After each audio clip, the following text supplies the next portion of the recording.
Hello, everybody, and welcome to Church at Home with Rachel for Monday, the 9th of February. I can't believe how fast this year is going already. That's okay, though. Spring is coming. As I begin, I would like to say I am finally back at work in my office. In my new office, I have emerged from the basement. I'm now upstairs on the second floor, but I have an office made for me. Someday I will give you a tour once I have all my pictures and things hanging. But for now, all you get to see is I have a window that looks out on the world, and I have my diplomas behind me here, and so we're good to go.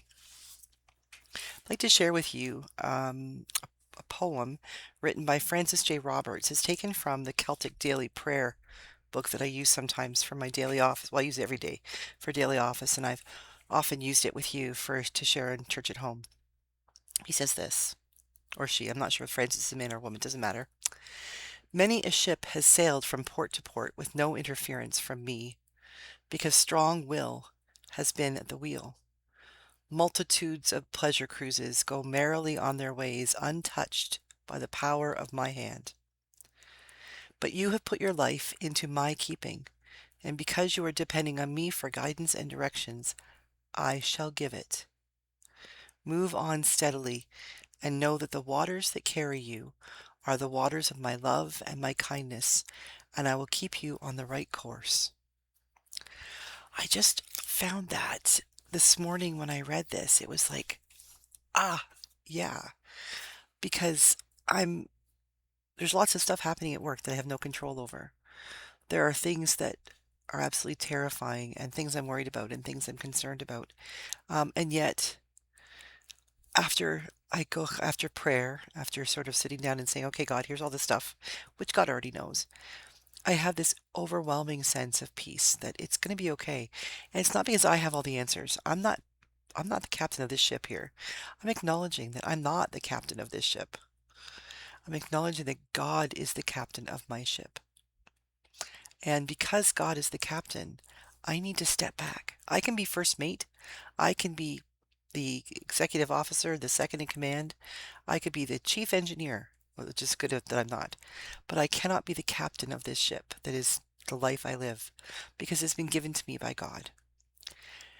And being able to know that when we step back and we allow God to be the captain, that we have put our life into God's keeping.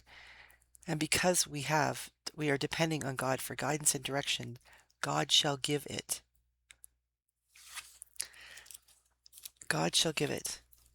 I mean, my dean, the rector of the cathedral, has been off for a few days on a cruise. Um, I've never been on a cruise myself. I've been out on the sea on HMCS Charlottetown for a few hours for a family cruise before they deployed to the Middle East, but years ago. But I've never been on a cruise. And thinking about Chris being on a cruise, thinking about him being someplace where he has no control.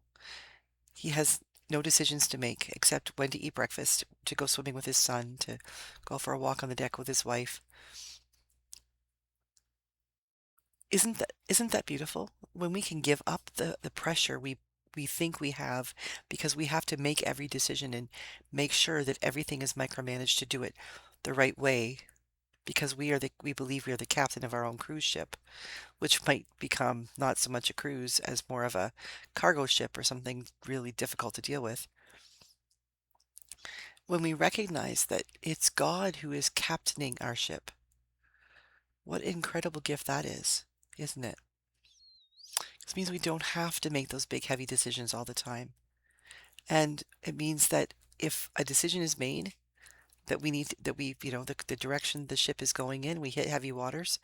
Yes, we have to deal with them, but we have this captain who is in charge, who is helping us, who is guiding us, who will give us the wisdom we need to deal with whatever it is, our little part of it happening. So as things are happening here in the diocese and there's things I'm concerned about, I need to let go and remember that none of this is happening without God knowing about it. And although God's not going to sweep in and fix it and make it just disappear and say, there you go, Rachel, be happy. I took all your problems away.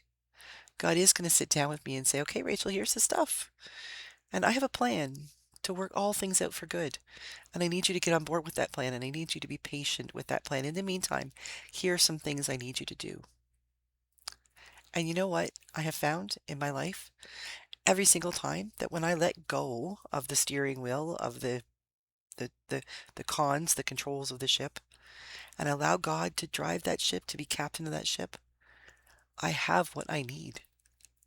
I have the ability, the information, the courage, the patience to make the decisions that are mine to make, and the ability to respond and react to the decisions that God makes. And we always pull into port safely, every single time. So as you go about your business today, whether you're on a cruise ship or on a barge or whatever it is that you're, or even if it's just a dinghy or a rowboat, remember, you don't have to be the captain of that ship. Let God do that work. You be God's first mate. Have a great day. God bless. I'll see you again tomorrow for Church at Home with Rachel.